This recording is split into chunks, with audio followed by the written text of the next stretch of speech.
ready to go. Okay. So, to start, just a brief, who are you and what do you do? My name is Shane Balkowitsch. My passion is wet plate collodion photography, which dates back to the 1850s. Frederick Scott Archer invented this process and essentially gave it to the world. He didn't patent this or make any money from this, and he died a poor man. So there's this photographic process that he invented himself, and it changed the world. For the first time, people were able to get their portraits taken in a much simpler way than in the previous ways, and I just continue to try to promote this and let people know that it's still a valid medium. Analog photography is not dead, it's alive and well here in 2019, and I just hope I can prove that. Excellent. What inspires you? History inspires me, capturing things. I'm an oncology nurse by trade, so I've held the hands of many, many people as they left this world. And I think it's that perspective that makes me want to leave something behind, some proof of my existence, that I was here. And that's an important thing for me because this wet plate process, these plates are pure silver on glass and unbroken. They'll be here for hundreds and hundreds of years from now. So there's, it's like a permanent record, proof that I was here. What is the most difficult part you would say about the wet plate process? I mean, not even the process, just like what you do in general. Well, this was abandoned. So in about 1885 or so, in the 1880s, they abandoned this process. So it was only on the, it was only really practiced by photographers for about 30, 35 years. And they abandoned it because something became easier, something became simpler. They went from the wet plate process to the dry plate process. I have to have a darkroom with me wherever I go. So if I go on location, I have to have a little box that I climb, put my head in and throw a shroud over me, and I'm working under these little red lights, and it gets very difficult. So if you had to, every photograph you took with your iPhone, you had to have this 4-foot box with you and stick your head in there to get your pictures, I think people would take a lot less iPhone photographs. But that's why the wet plate process was abandoned, because it's difficult. It wasn't, it's messy and it's expensive, and it's just very difficult. These exposures that I'm having in this natural light studio are upwards of 10 to 12 seconds. An iPhone photograph will take your lens will be open for about 1/60th of a second. So my photographs take me 600 times longer to make than with a modern day digital photograph.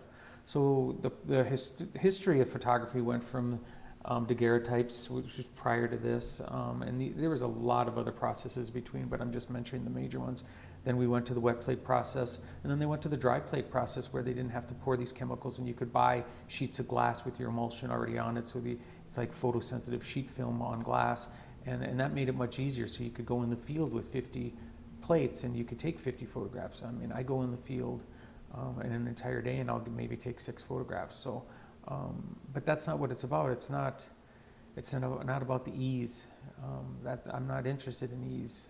I think there's something important about the struggle. I think there's something important about the difficulty. I think that all is shown and is reflected in the work, and that's what inspires me. Is just to. It's not if my first camera is this camera here was my wet plate camera, so I never owned any other kind of camera before this. So other than on my phone. So all I know is this process. So the only process I've ever practiced, the only photographic process I've ever practiced was the wet plate process. So that's all I know. So if I was in the 1860s and that's the only process that was available to me, you don't have these feelings, oh, there's something easier, oh, that's too hard, or all these things, all these difficulties people say this process is. But without this process, you wouldn't get to your iPhone camera, snapping photographs, erasing them, snapping 50 photographs, taking a picture of whatever, a plate of food, or just the things that we take photographs of today. There's more photographs taken today than in the first 150 years of photography. And everyone's taking pictures nowadays. Everyone thinks they're a photographer. And this process reminds us that there was a time before where we're at. And without this process, you could argue that there wouldn't be film or digital photography at all. So the world owes a lot to Frederick Scott Archer. I shout his his invention to the wind. And as you know, you're a student that came into my studio. I have students coming in from the university and in the junior college and from all over the state, in fact. And I'm just reminding you guys that, hey, there's something else out there that's not all this instant photography and instant images and Photoshop and manipulating and all those things. There's no manipulating a wet plate. You take that wet plate and you have what's on the plate, and there's no change in it. That's what you have. I mean, I'm sure I can get my glass cutter out and cut an edge off or something if I had to, but there's no modifying that. So it's analog, it's in real, tangible, hold in your hand things. All these digital photographs on all these millions and millions of iPhones, they have no chance of being here 50 years from now. Those zeros and ones have no chance to find their way into the future. So what we're doing is we're going to lose our history. We're going to lose who we were. So I tell everyone who practices digital photography or uses their phone, print the images off that are important. At least they have some chance of staying around. Throw them in a drawer, throw them in an album, do whatever you want, but that, at least bring it in the real world. If you leave your images zeros and ones in a data file on some device or hard drive or phone or camera, they're gone. So why'd you take them? That's a good answer. I like that. So back to your first camera. Did you receive it from anyone? Was it a gift, or is it something that you just went No, out and- I knew when I decided to, and I'm self-taught in this process, so I knew that I needed a camera, and I was like, well, what size camera? And I was looking out there, and they get big, and there's really small ones, so I settled on this, a 5x7. I thought that format, a 5x7 format, just kind of, felt right. So I had this camera made for me by Star Camera Company.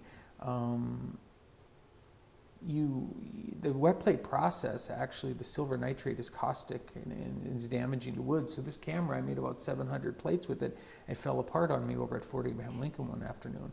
So, my cameras I have made for me because I use them, and it's a romantic idea that you're actually destroying your equipment or your camera with every image. But that's the truth about the wet plate process. So it's something I like. I like that whole idea of destroying my camera as I'm making stuff. So a lot of people use historic cameras. I suppose if it was a very important historic camera, you would want to limit how much you use it because you'd be potentially damaging it as you're making plates. But the amount of plates that I make, I just need something that's going to be reliable and something I don't have to worry about. So this is my first camera. I've had it. It's been everywhere with me. It's been in the field. It was down at the Dakota Access Pipelines. It's been chasing buffalo. It's done all kinds of stuff. So it's a good camera. So why wet plate photography? What drove you to that specific medium? People ask me that all the time. It's probably the most common question I get asked, and the answer is always the same. I saw a photograph online, and something about that photograph caught my eye. It was of a motorcycle. I went back and found the photograph that prompted me to ask the photographer, what was that? I saw him with the chemicals and stuff, and it wasn't that, I didn't understand what he was doing with those bottles and stuff. So, but he explained to me, he said it was wet plate. So I got online and I went back to him and I said, well, I would just love to do that. And he had asked me, are you a photographer? I said, well, I don't own a camera. And he a very nice guy, his name was Paul. He said, well, I can't imagine a non-photographer figuring out this process. I've been a photographer for 20 years and it's difficult for me. And within 45 days of that conversation, I had this camera built for me, had gotten all my trays, got my glass, gotten all my chemicals together, and did a bunch of studying and went for my first exposure on October 4th, 2012. That was your brother, right? Yeah, my brother Chad. What inspired you to take him specifically as your first photo? He's just fucking standing around, In that first photograph of my brother on October 4th, 2012, that was plate number 1, has inspired this little series that I'm putting together. So on October 4th every year, my brother comes into my studio no matter what he's doing, and I capture him again with his camera, with his shirt off, with a black background, the same kind of pose, and he's just looking at the camera. And so now I've been doing this for 6 years, so I actually have 7 plates of my brother showing this progression of his aging. And the idea is, I believe the series is called My Brother Through the Years. and I want to gift all 25 or so plates eventually to his firstborn upon her wedding day. So I don't know if we're going to get there, but on October 4th, so he will be back in here, and we'll take one more 5x7 on this camera and continue this series that I started back in 2012. Sweet. It's a cute little piece of history. I like that. So kind of a side question. You brought up the architecture of this building earlier when we were just chatting. Who designed it? Was it you? I designed it. Yeah. On a piece of paper. Walk me through that process of. Well, I had been practicing already for maybe 4 years in my old studio. You don't know my old studio, but it was my warehouse with no windows, and it was in a corner, and people would come in there and like, what is this going on here? I mean, it did not look like a studio. I mean, I had Evander Holyfield, the 4-time heavyweight champion of the world, walk back into that old studio, and he must have thought, what in the heck have I got myself into? Because you can about imagine the studios he's been in his life. He's probably one of the most photographed sports people of all time, and he's probably been in the ESPN studios, and I mean, you can just about imagine. And here he's walking into my old studio. So my old studio was just the back corner of my warehouse and nothing more. And this camera and some lights and my chemicals. I didn't have a separate dark room, so when Evander or anyone else that came into my first studio, I actually had to put them in the dark. So while I'm loading the plate and all of that, the lights would go out and they'd be sitting there in the dark waiting for me to take their picture, and the lights would come on and it would just blind them. But today, now in this natural light studio, you just sit here in this chair and it's just like sitting in the living room or something. So to go back to your question, I had read a book by Dr. Raymer. I want to believe he wrote that in 1902. He wrote a definitive book on taking pictures in a natural light studio. And in that book, he gave diagrams of windows and formats and stuff like that. So this configuration of window is the dimensions and pitch given to me by Dr. Raymer 115 years ago in his book. What else is interesting is I knew I'd been practicing, so I knew what I wanted, so the layout wasn't that difficult for me, but the glass was the difficult part of the studio. Modern day glass in any building, modern day building, either has a piece of film between two sheets of glass that blocks out UV, or it has two panes of glass with some gas in between it that blocks out UV. So builders and people that build buildings today, modern buildings, they don't want your carpets to fade and your stuff inside your houses to fade. So all glass, all window glass from all houses is got UV protection. Well, that UV is what I actually need to make my portraits in here. So it took me about 6 months to figure out what industry I could get my glass from, and the answer was the greenhouse industry. Greenhouses are growing plants under glass, and you want your plants to grow as fast as possible. You obviously would not want to block out some of the UV getting to your plants. So this is specially tempered glass that I sourced from a greenhouse. So actually a greenhouse company that puts greenhouses together put this window together for me. It's about 3,200 pounds of glass sitting above our heads. I'm glad it's stable. It is stable. And the other thing about it is that if hail would come through or something, we were sitting in here, it's tempered so it doesn't come down in big shards and kill us. It would just blow up into a million pieces and fall harmlessly, to the ground. So it's a safety glass. Did it take to build the whole studio? The studio took about 6 months physically. Once we put the ground, once we decided that we were going to mark off. The other thing about the studio that's very important, all photographic studios from the Victorian era were all northern facing, away from the sun. So I actually, I staked out this building. I put a compass on all four corners and made sure that this studio is true north, so that it's facing away from the sun.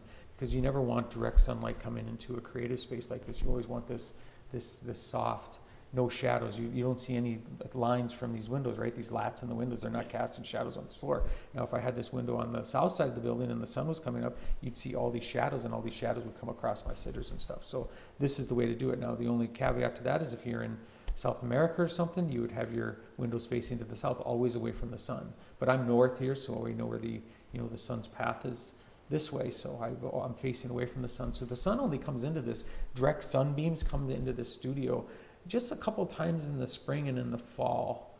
That you'll see slivers of little light, especially when the sun's setting to the northwest. You can see little light, but other than that, it's just this beautiful ambient secondary light. And then I only have one more question, but we can keep talking if you want Sure. to. What is the most important lesson you've learned from all of your experience doing this wet plate? From day one, what was the pinnacle? What was the idea? What was the hard lesson? The lesson that I take from this, and what I'm kind of in awe at, is the people that are brought into my life by this process. That I didn't have any ideas when I was taking that picture of my brother that anyone in this world would be interested in what I was doing at that time.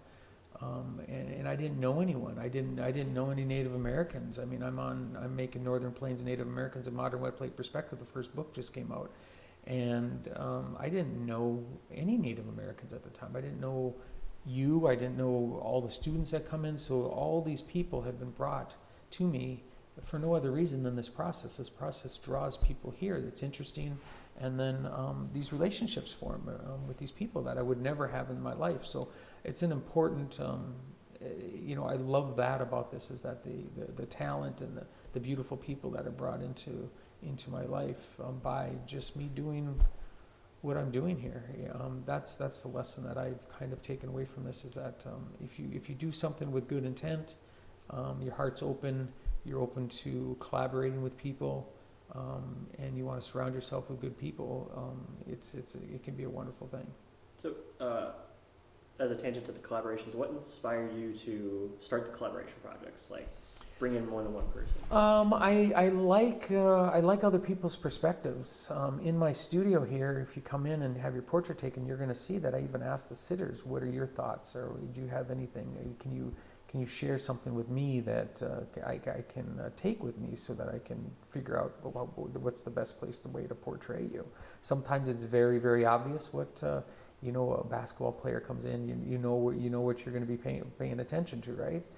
But other times it's and I think I get a lot of that with my friends, my Native American friends, from my sitters, because it's about asking them the stories. Why is this important? What is important to you? And they bring in pictures of their previous family members and try to get a little bit of the history, so that I can kind of figure out what it is I'm going to try to capture on the plate.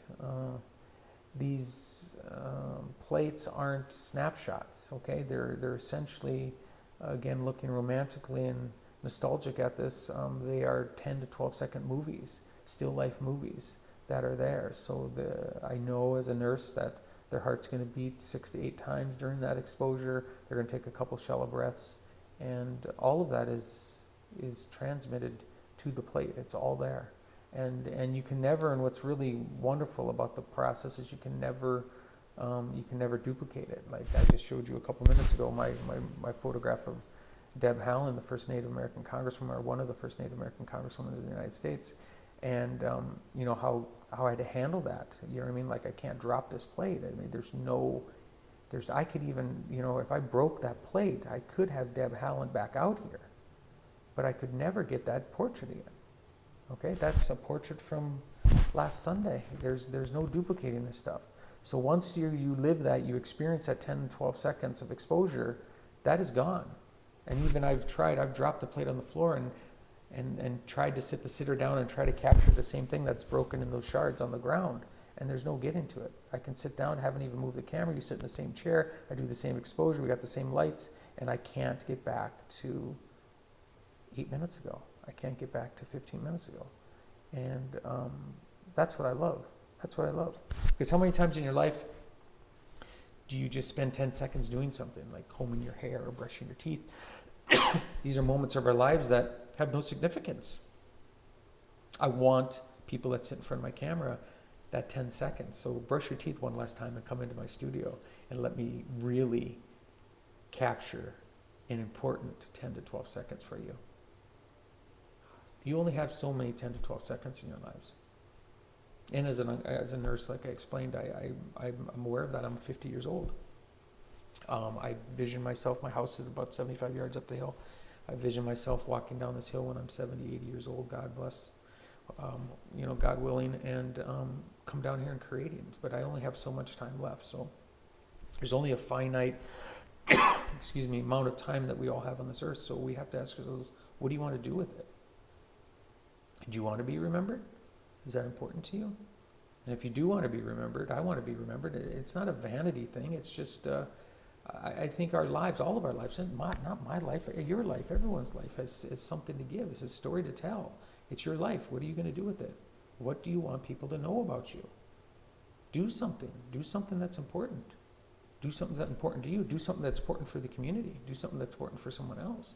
I mean, is that not how we can live on? Isn't that not how we can build these legacies and try to change this world? If we all looked out for each other, if we all thought thoughtfully and with intent, good intent, to try to do something nice for each other, isn't that what it's about?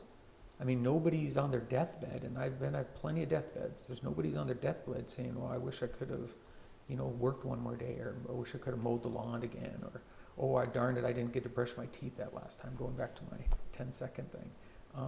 Nobody says those things. What they do is they bring their family members in, and their family members, they want to spend those next couple of minutes, their last couple of minutes with the people that are around them, the people that love them. And, but that's great. But you could have spent 30 years of that. You could have had 30 years of those moments with those people. Do you know what I'm saying? You could have been spending that time. Why does it have to always be at the end that we value our time? Why does it always have to be at the end that we realize that this is it? And then I want to lay on my bed when I'm gone or when I'm leaving, and I want to think that I did something. I don't want to have regrets. And I never had an artistic outlet like this. I was a businessman. I chased money. That was my goal in life, was money. That was just a naive, stupid pursuit, but it's all I knew. I went to business school and I started my own business, and I knew it was feeding my family, and I was able to be my own boss. I mean, these are all wonderful, wonderful things, but do you think that money and everything, if that I can't take it with me, is that important at the end of the day? It's not. It's these relationships, this conversation I'm having with you. These are the things that are important. Chasing money is, it's not where it's at. I mean, don't get me wrong. I mean, money can make your life very comfortable, but it can't be the end game. It can't be the end game. And I found out on my own way. I found out on my own that I was so, when I found this camera, I found out how how bad my pursuit was, and that now I have something that has meaning. What I do here with my camera is so much more important than I do in my business life. So much more important. Goosebumps. What do you want to be remembered for? I want to be remembered. I want to be remembered in my work. I want people to see my work after I'm gone, know it's me, and know that what it was I was doing, and all I was trying to do was share. That's all I'm trying to do. I'm just trying to share the process. I'm trying to, I've made 3,200 plates or something in the last 6 years. I've given over 2,000 of those away as gifts. They're out there in the world. That's where I like them. You know what I mean? Art isn't meant to be put away and not looked at. We should appreciate it while we're here. We should appreciate it while we're here. So I got some pieces of art here, historic pieces of art that people have said to me, well, you should have that. It shouldn't be in the sun or on the wall, and it should be in a box or something, archived. And it's like, no, I'm sharing this with people that come in. So I'm not sure why, and maybe and I keep going back to it, and maybe it is the oncology thing, maybe it is the death and dying process, maybe it's that what makes me want to leave something behind. I hope it's not a vanity thing. It's not. I'm not doing this for a vanity thing. I want people to look at my images hundreds of years from now. And I've told this story before, and maybe I told it to you as the students, but I have this idea that a couple hundred years from now, 200-300 years from now, long after you and I are gone, that maybe some first day archivist goes up to the historic site, a first day on the job, and goes back in the vault and just happens across one of my plates. Just happens to see one of my plates. It doesn't have to be a big exhibition. Just just a person, just this new archivist, this idea in my head of this student that just got out of school and just got this job, and they see one of my plates and they look at my plate, and maybe they like it, maybe they don't, but they look at it and they turn it over, and on the back they're going to read the date, they're going to know Bismarck, North Dakota, they're going to know the person's name, every plate is named, so they're going to know the person who's in the image, and they're going to know my name. So if they say those things out loud, or if they even in their mind they read that the back of that plate, I think me and my sitter are alive again for just a split second. That our memory is taken 200-300 years into the future, and we're alive again. And what more could you ask? You know, what more can you ask? It doesn't have to be anything elaborate. It's just if someone can appreciate any of these plates after I'm gone. I mean, what more can you ask? I mean, what more do I want? Like, I don't want anything more. God, you're such a wonderful speaker. Oh no, I'm not. I hated communications, buddy. I hated communications.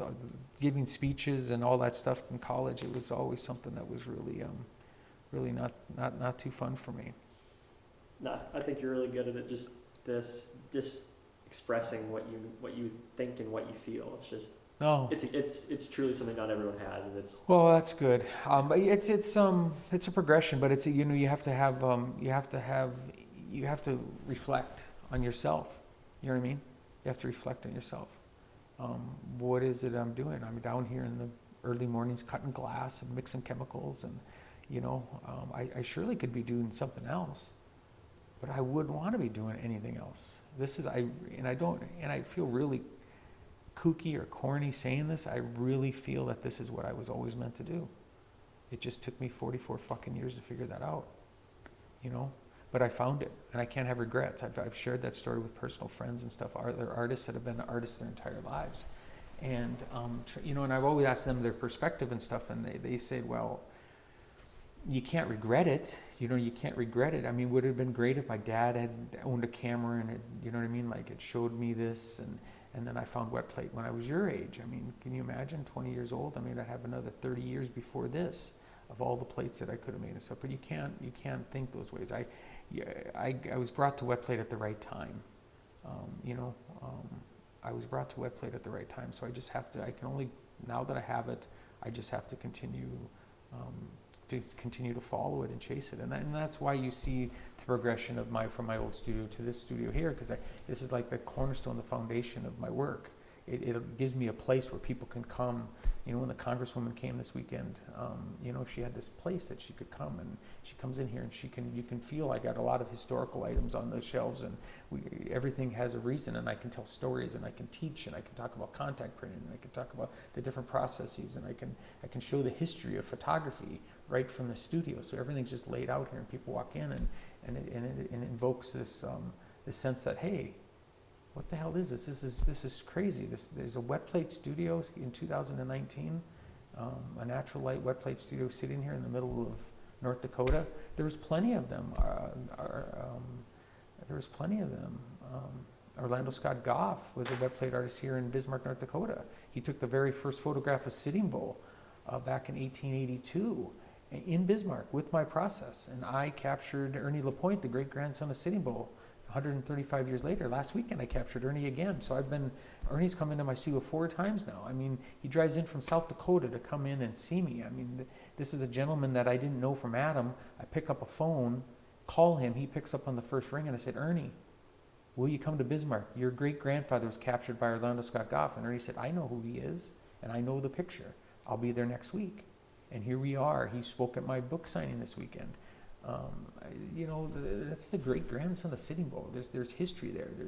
There's heritage there, and then it becomes the friendship, and there's the friendship there, and so it's building these relationships and nurturing these relationships and trying to continue to share what I do and share with the world the wonderful people that I have around me. But that's why I do portraiture. I think eyes tell a story. That I've got friends that are landscape artists, and you take pictures of trees and stuff, and that's all well and good, but 300 years from now, a conifer is a conifer, okay? But if I took your portrait today and didn't, I got on the back of the plate, it's got your name and your date of birth, it invokes other questions. Well, what did this young man do? Why did he get in front of Shane? What was that all about? And then maybe they find this video or something, and now they understand.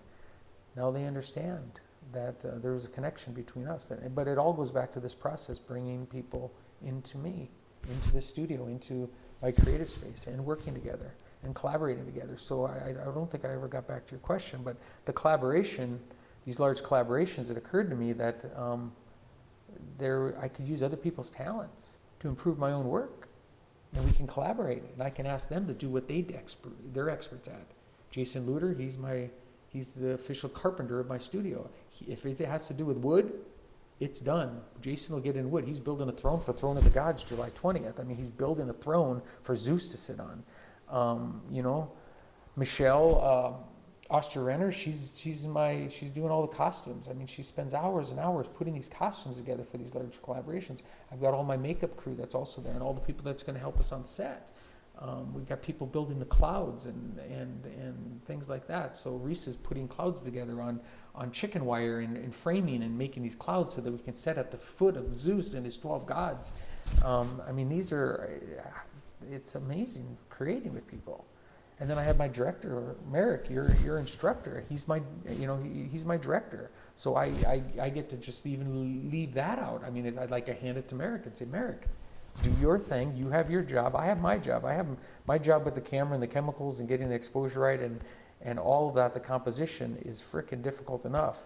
And these big collaborations, when you have 50 people and you've been spending 8 months preparing for this, and I'm only going to take about 8 plates to the Capitol grounds, 8 plates. Now, if I told you to grab your camera, you were going to cover some large event, but you only get 8 pictures. You know how silly that is? But that's what I'm up against. So there's a lot of planning, there's a lot of thoughtfulness, and we do everything we can to get that in outside. It'll be about a 2-second exposure. We do everything we can for that 1001, 1002. We got it. We may not get it. I only got 8 shots at it on that day. So these are challenges. You know what I mean? These are challenges. And the team, and as a team, as collaborators, you become a team. We have met that challenge every fucking time it's come in front of us. These crazy ideas. We've been Murderer's Gulch. We've been on the raft of the Medusa. Which we call the capsizing of humanity. Liberty Leading the People, which I stood in front of in the Louvre just a month ago. We were able to recreate that. So these are things that we tend to take on something really big, but when we all come together and everyone does their job, it works out. It works out. But I have to rely on other people, and I don't have a problem now. I'm getting better at giving control away. And that's an important lesson too. They can't do it all. That is wonderful. That's all I have. Is there anything specifically you wanted to say about maybe your book or plugging your business or anything? No, I got a little dark on you a little bit, but it's real. It needs to be said, Yeah, I was just saying I was trying to give you. I mean, I've been interviewed so many times. Yeah. I'm just trying to give you some stories and something else that's a little bit different than what other people have asked me over the years. I mean, there's always got to be those. How did you find out? I mean, I don't change those. I can't change that. That's how I found out. So if you ask me, I've got to tell you how I found out about this process and give you that story in that way. But the death and dying thing was something that was. I'm glad we talked about that. I'm glad we talked about, how long are you going to be here and what are you going to do? What are we going to do while we're here? We sure don't give a fuck that I get to mow that lawn one more time, Yeah. Like, who cares? Who cares? We just waste too much real time doing just things that aren't important. But I'm not naive either. I understand that we have to do certain things that aren't that interesting. We have to brush our teeth. Mm-hmm. But even with you brushing your teeth, I mean, you could take a moment to reflect during that time, and you could try to be present, and I'm sure a lot of people do. But it's an example of wasted time. Yeah. And we only have so much. You can't get it back. Doesn't matter how much money you have, you can't get back. You can't get back to it. Everyone on their deathbed wants more time, and it's already gone. You had your opportunity at it. But some people, and that's why I feel fortunate, is that I found this, right? Because I could not have found this, and I could have gone my whole life without having this experience. And there's people that just go their whole lives and never find that one special thing that moves them, and I find that tragic, and that makes me feel,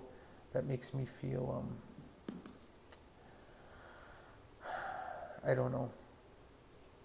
People that never, you know what I mean, they go their whole lives and never find that one thing that they can appreciate or gives them joy. I feel sorry for them. It's not their fault. They just don't know how to find it. And I just stumbled across this. So me finding this was just happenstance. It was just, I wasn't even looking. That's the other thing. I wasn't even looking. But you got to be aware. You have to, be in tune to, you got to be in tune to certain things. There's some things that have happened in the self-reflection over this last 6 years of how I got here and stuff, and I've shared the story, and I don't know if it's ever been documented before, but about 10 years ago, 12 years ago, 6 years before I ever owned a camera, we were having the front of my house up there stuccoed, and the stucco guy came to me. He says, well, one of the things that we're doing nowadays, we're putting a little design or something on the front of the building. If there's, like you have that, there's not much going on the front, and you can put a design or something. And he gave me examples. People put trees, or they'll put a cross, or they'll put stars or something like that, so that he could do this motif. So he says, well, if you want it, I'm going to be finishing up next week, and I would need to have your design, and then we can go over your design if there's something you want. And I didn't, I wasn't inspired at all or by anything, and I got to thinking about what design do I want on the front of my house? And this is long before I ever had a Native American as a friend. So I came up with this, I drew a circle, and I sectioned it off in even fourths. I didn't want to have that one line too high, because then I thought it would look like a cross. I'm not that much of a religious person. I'm a Catholic, but I think that would be kind of crazy to have a cross at the front of your house, right? So I obviously didn't want it to look like that, but I designed a circle, and I made it into 4 equal quarters, and I gave that to him, and he looked at it and says, okay, I'll put this on, I'll work it on the front of your house. You have to jump forward, and then, so that was 12 years ago, and about 15 years later, I'm sitting with this camera down in my old studio. I'm taking a photograph from my Native American series of Mr. Gray Day, and his spirit animal is the wolf. And I'm looking at his regalia that he had on, and there was these circles on his chest with these crosses in them. And I'm looking at the glass, and this is a true story. I have not dramatized this at all. I'm looking at the glass, and I looked up, and I thought, where have I seen that photograph? Where have I seen that symbol before? And I asked Mr. Gray Day, what is that? And he said, it's a very important wheel that the Native Americans use. And I said, well, I have that on the front of my house. I put it there years ago. And I can't put my finger on how years previous I can create this Native American, the wheel on my house. And it's such symbolism, and I've seen that motif and that design hundreds of times now with my Native American friends. And for me to have that, to design that out of nowhere, it was almost like something was telling me that this is where I needed to go. Like I needed to, and I know it sounds crazy, but I don't know how I designed a medicine wheel, that's what they call it, on my house. So my Native American friends now come in, they drive up, park at the house, and they must drive up and they think this guy's got a medicine wheel on the front of his house. It's kind of odd, but that was there long before I picked up the phone, and Ernie LaPointe, the first Native American to ever trust me, picked up the phone and ever befriended me. So You know, it's these kind of things that you have to be aware of. But I didn't become aware of it until I was looking at taking a wet plate, and it occurred to me that I had designed independently with no knowledge of the history of the medicine wheel on my own, and put it on the front of my house. I also have one other thing that I've thought about is on my right shoulder, I have a sun tattoo.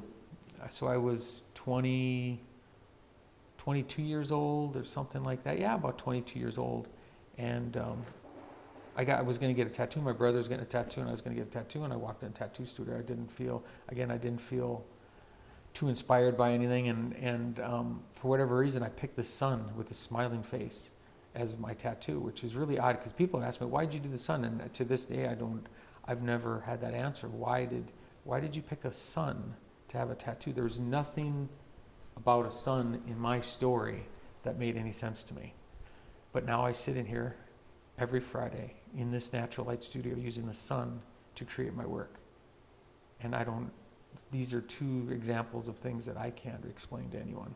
And maybe I'm just this hopeless romantic that can draw from the past and make these stories up, or I'm perceiving these stories, but these are two true stories, and I'd like to ask anyone if they can have explanations on how I came up with a medicine wheel with no explanation, and why I put a sun on my right shoulder when I have no. My answer 10 years ago was, if you would ask me why'd you do a sun, I'd say, well, I don't know.